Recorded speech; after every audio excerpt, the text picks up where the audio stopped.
Welcome Yeah. to today's episode of Free to Lead, Journeys of Leaders, driven by passion, inspired by purpose. I'm joined today here with John Sopta, actually a friend of mine, and he's experienced in construction, he's a consultant, and he has demonstrated strong track record in the construction industry, born and bred and lives in Toronto, Canada. He's now the chief executive of UnitiWall Corporation, and they've a massive, how do I describe it? A business that's creating decarbonization in the building world.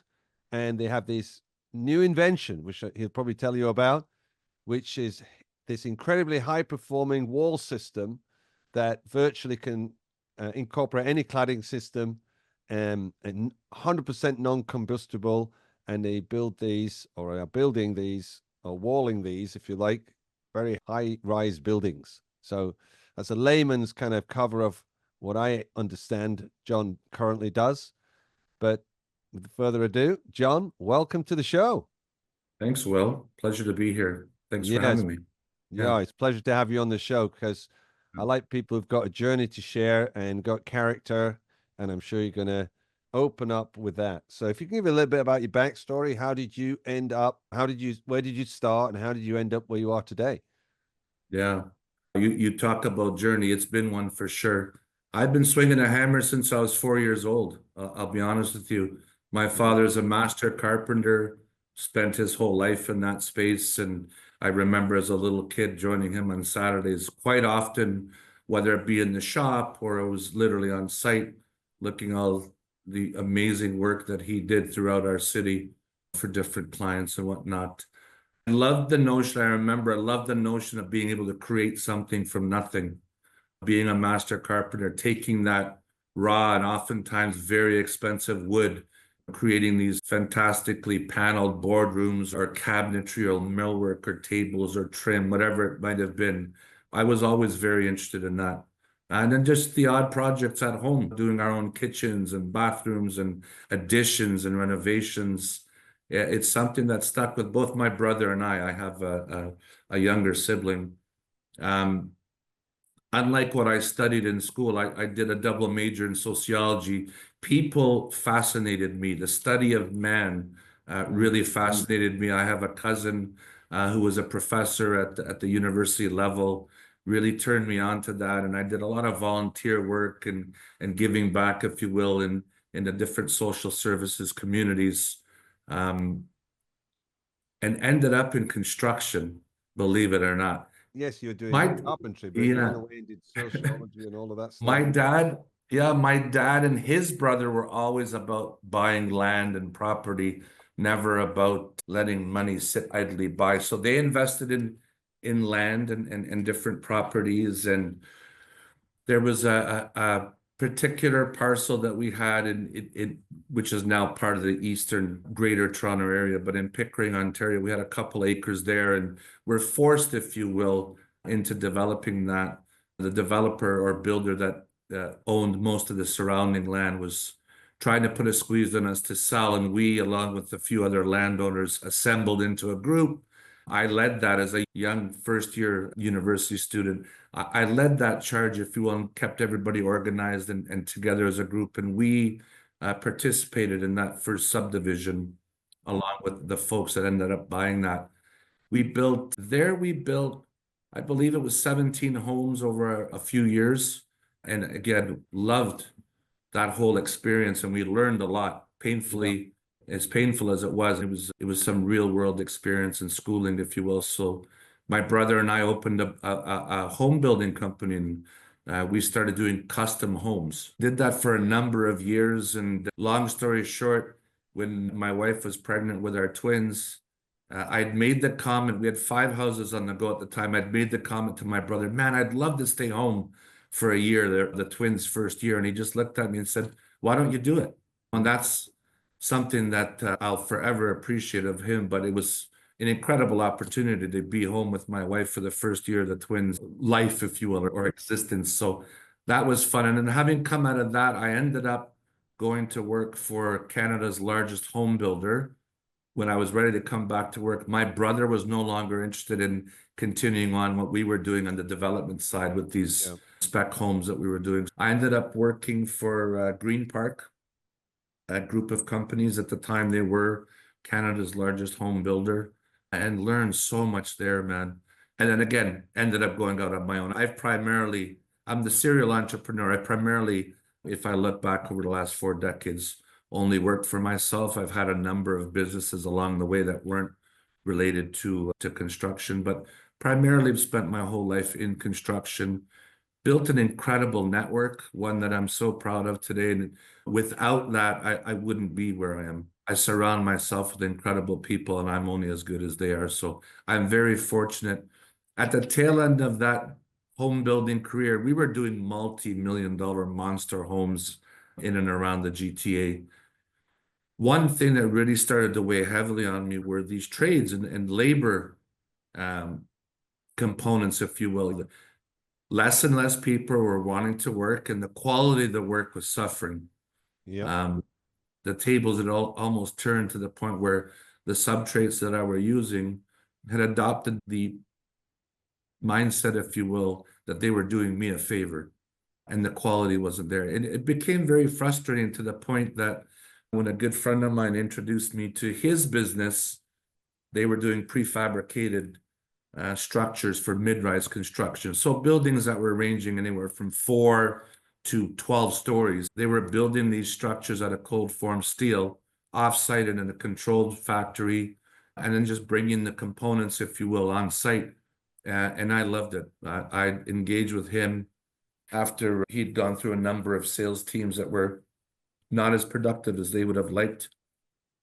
It took off for me. I have, as I had mentioned, that network that I tapped into and educated a few of my friends in the industry about prefabrication, just in general, whether what we were doing with that company at the time or not. But prefabrication in and of itself, or modular construction, is addressing really the main pain points that are taking hold in the industry. And it circles around labor and trade shortages, the challenges that are being put forth, these antiquated means and methods of construction. Something had to give. Light bulbs went off, and I wound down that home building business and got into prefabrication, where I met my current business partner, Joe.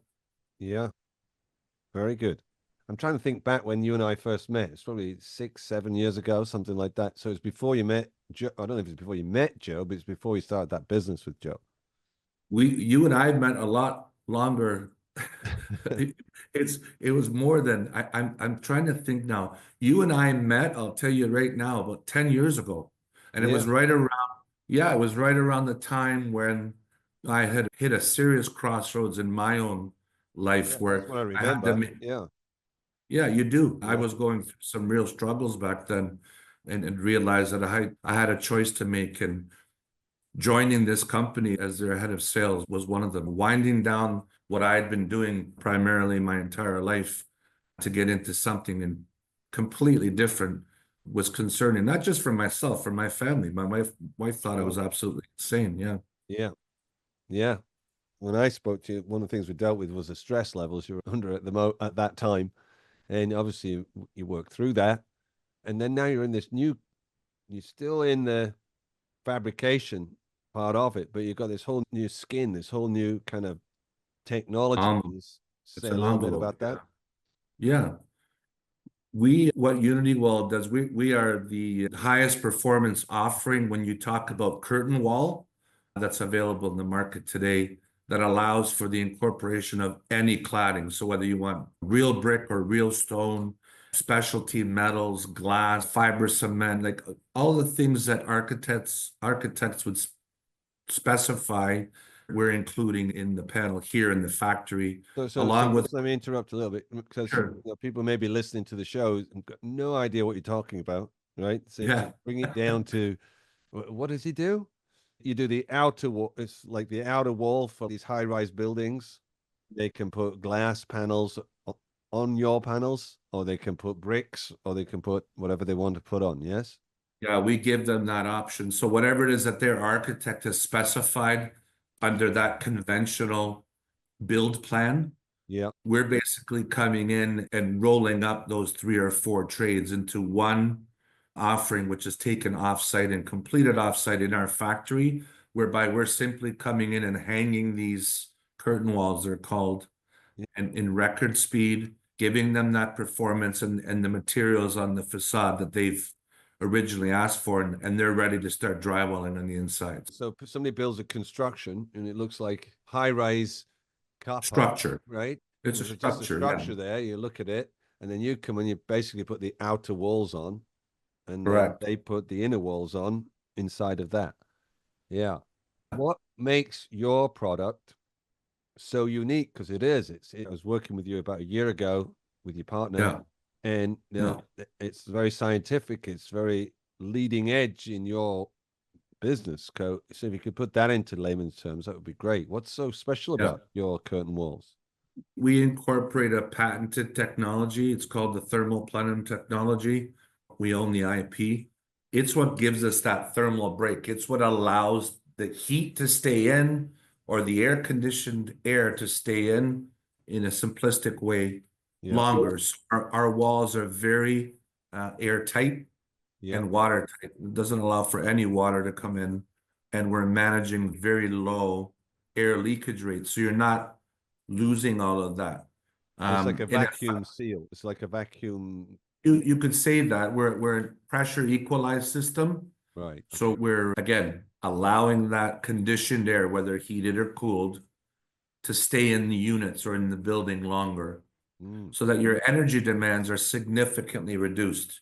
yeah. And they're arguable, but anywhere from 50 to 80% less of a demand, which obviously in today's world of the call to climate action is something that's very attractive just to people in general, given the political will these days to be more responsible in the way that we build.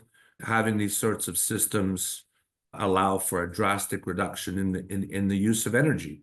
Yeah. Less GHGs and carbon CO2 emissions in the atmosphere. Everybody loves that. Yeah. Fantastic. And what, Yeah. it's kind of a bit of a direct question, but a typical high rise, what does it cost to Right. clad that? Oh, that's a tough question. Mm, So we're very competitive to current high performing curtain wall systems. And when I talk about curtain wall systems, everybody associates aluminum yeah. frame with Yeah. glass on the exterior. That's what everybody knows as being curtain wall, where in fact curtain wall is any wall system that hangs proud of your structure. So we're Yes. on the outside or proud of the floor slab. Hence the term curtain. It's just hanging there. Mm, Um, what makes us different is the performance. When I'm stacked up against current means and methods and using those traditional aluminum products, their highest performing are, and again, I'll get a bit technical here. The highest performing ones right now are an effective R9, the measurement that's used by yeah. building envelope specialists or building Yeah. scientists, whereas we're an effective R25. So you could say almost 3 times greater, but it's not linear that way. We are much more than 3 times greater performance, and it's just a simplistic way of looking at it for the Yeah. purposes of this discussion and for the benefit of your audience. It is absolutely the highest performing system available today that allows for all different types of cladding. There are competitors to us that still use aluminum, which is very high in the embodied carbon scale, is quite expensive and has limitations with respect to how big of a panel you can go to. We compete quite well against them, but the long and short of it again is that performance matched with the architectural freedom for these designers. They hate when you come in as a prefab or modular component provider and start telling them, I can't give you a brick or I can't give you this, but I can give you something that looks like that. They don't want to have that conversation. They want what they want, and we're here to give it to them in a faster, more economical delivery. Yeah. Okay. So I'm thinking Yeah. like maybe 40 floors or I don't know, 30 floor story building. What would that cost to clad that? So Depends how wide typically, it is, obviously, typically. yeah. Typical curtain wall, again, on the higher performance offerings, we're there. We're in the low $100 a square foot range, and then you start getting into the inclusion of high performance windows, and depending on how big those windows are, that'll drive price. But again, we've not had any client come to us and say we're too expensive. It's never really come into the conversation. In fact, we've had a couple of clients saying that we're too cheap. Yeah, you've got these That's huge something that panels, we're so they've got to be saving on construction time, etc. You get it. So yeah. great. Yeah, we're drying these buildings in record time, so certainly in half the time, if not more. Right now, if you look back over your journey, and you did a really great job in sharing this with us, what do you think's been your biggest challenge and what's been the biggest lesson? Maybe one and the same thing. Biggest challenge. Having everybody aligned without being too forceful. And I've got a little bit of experience in enrolling people and all kinds of possibilities, but having everybody see things the way that you do is difficult. And it requires a little bit of ego deflation on my part as well. I can't expect all those around me to see things exactly the way that I do. And what comes out of that exercise or experience is there are more than one way to skin a cat. Yeah. That's what Yeah. I love about you. I worked with you, like you said, I didn't realize it was 10 years ago, but you are certainly very coachable. Now, the title of this is Free to Lead. So if you look back in your leadership, because when you just start out, you want things doing the way you want it done, and if it doesn't, you react. But that's not how you are today. So where was the breakthrough in being free, like really free to understand not everybody's going to be aligned and then have the kind of conversations you're talking about so you get alignment? I'll give you an example. So when we started, not this business, but the one that led us to this business, if you will, which was Skyrise back in 2015, it was Joe, myself, and two other partners. And very early out of the gate, flags were being raised. And it caused a great sense of frustration. And these two individuals, what it came down to, it was hopeless. They weren't going to see things the way that was looking at it. And so we cut them out of our equation. We found somebody that was open to the conversation that we were wanting to have. Yeah. And more so understood what I saw as a direction for the business and what we needed to do to grow it. So that's just one example. Walking away. But if you look at that, if you stand back from there, the lesson is what is if you were coaching somebody or mentoring somebody who's starting out in the business, from that piece of advice, which is really critical, that your team, you can align, how would you language that? Finding the right people to get it done. We're in the business of doing. One of our biggest critiques of the industry is there's a lot of talking and not enough doing. So starting out any new business, you map out in a very strategic way a roadmap. We talk about the things that have to get done or the gates that we have to go through before we can do XYZ. Surrounding ourselves with the right people to achieve the things that we've set out by ways of goals and objectives is crucial. Yeah. And then letting them do their thing, not micromanaging. If I've had the confidence to bring somebody on that's an operational expert or a finance expert or an expert in human resources or design and engineering, any of the verticals in our company, just making sure that we're there as a support and a sounding board, and from time to time reminding ourselves why those people are there and letting them do their thing, letting them contribute to the overall picture, right? Yeah, great advice for anyone listening, building their business, or maybe holding on to somebody too long when it's not really a fit. Yeah, there comes a crucial time, if you will, in any relationship, but related to this business. We've had to let go a number of people, and it's so frustrating. People, you have hopes and aspirations for the people that you bring on, and sometimes let down, and you've got to pick yourself up from the bootstraps and make the decision to cut them and go out again and find that right person. You need to have the people that are aligned, especially with the leadership. There's a lot of moving parts here and still a lot to get done. We've got an incredible pipeline of signed work. Now it's a matter of delivering it all.